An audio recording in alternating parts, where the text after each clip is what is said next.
दोस्तों नमस्कार। जब हम किसी भी भाषा को सीखते हैं तो हमने उसकी वर्णमाला सीखनी होती है। तो हिंदी की जो वर्णमाला है उसमें सबसे पहला जो वर्ण आते हैं वो होते हैं स्वर। अब स्वर क्या होते हैं और उनके कितने भेद होते हैं, उनका उपयोग कैसे होता है, यह हिंदी सीखने के लिए बहुत ही आवश्यक है। तो मैं यहाँ पर आपको ये बताऊँगा कि स्वरों स्वर और उनके प्रकार और जो किस-किस तरह के हैं कि उसमें फिर जो लास्ट में आते हैं अंक, अ, वो किस तरह के स्वर हैं, उनका उपयोग कैसे होता है। तो आइए देखते हैं इस वीडियो में स्वरों के बारे में जानकारी लेते हैं। देखिए आगे यहाँ पर स्वर हिंदी वर्णमाला के वे अक्षर हैं जिनका उच्चारण बिना किसी अन्य वर्ण की सहायता से स्वतंत्र रूप से किया जा सकता है और ये कुल मिला के 11 होते हैं। तो कितने होते हैं, इनकी संख्या कुल मिला के 11 होती है। अब इसकी पहचान क्या है? कह रहा है कि ये इनका उच्चारण जो है बिना किसी अन्य वर्ण की सहायता से होता है। जैसे अ हम बोलते हैं तो वो अपने आप में एक पूरा वर्ण होता है, वो व्यंजनों की तरह नहीं होता है। जैसे व्यंजन में क बोलेंगे तो क के बाद भी अ आएगा तो वो पूर्ण क बनता है, तो उसमें स्वरों की सहायता ली जाती है। लेकिन स्वर वे वर्ण हैं जो आरंभिक हैं, आरंभिक वर्ण हैं और जिनका किसी का सपोर्ट हमें उनको बोलने के लिए या लिखने के लिए नहीं चाहिए। तो यहाँ पर आप देख रहे हैं मात्रा के आधार पर स्वरों को 2 भागों में बाँटा गया है। मुख्यतः स्वरों के 2 भाग होते हैं। जैसे एक तो है ह्रस्व स्वर और दूसरा है दीर्घ स्वर।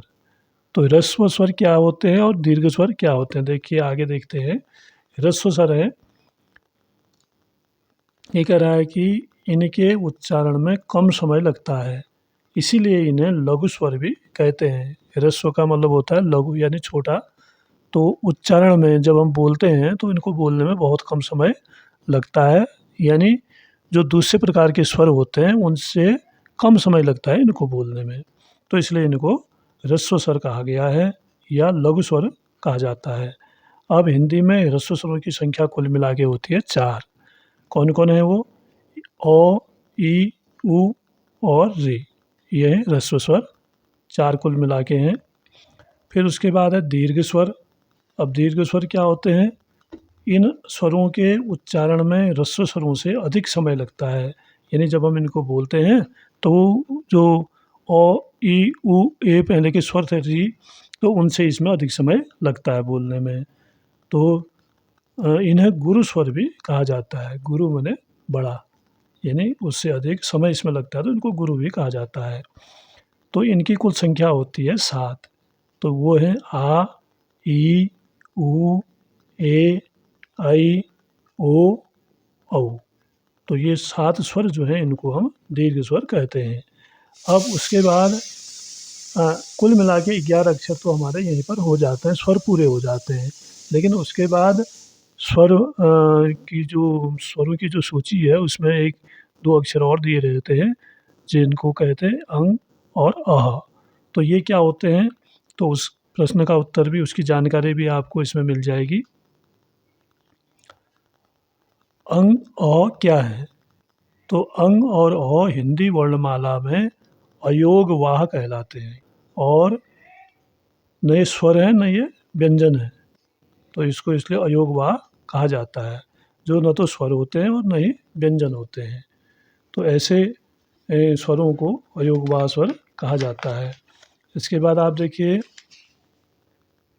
इनका उच्चारण स्वरों के बिना संभव नहीं है। अन्य स्वरों को अगर हम इसमें न लें तो इनका उच्चारण संभव नहीं है, व्यंजनों के बिना भी संभव नहीं है। अं को अनुस्वार, अ को विसर्ग कहा जाता है। अनुस्वार नासिक्य ध्वनि है, यानी जो किसी व्यंजन के ऊपर बिंदु के रूप में लिखी जाती है, जैसे अंग। अब ये नासिक्य का क्या मतलब है? नासिक्य का मतलब है जो ध्वनि नाक से निकलती है। जब हम इनको बोलते हैं, आप बोलकर देखिए, जैसे अंग, अंग नाक से ध्वनि निकलेगी। पंख, रंग, संग, इस तरह की ध्वनियाँ ये नासिक्य हैं, तो ये अनुस्वार में आएंगी। उसके बाद है विसर्ग, यह एक श्वास ध्वनि है।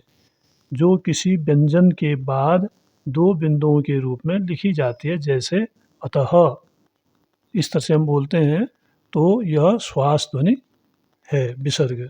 अब जो अनुस्वार है, अंग है, जो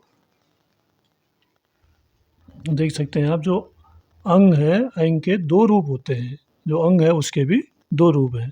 तो क्या क्या है?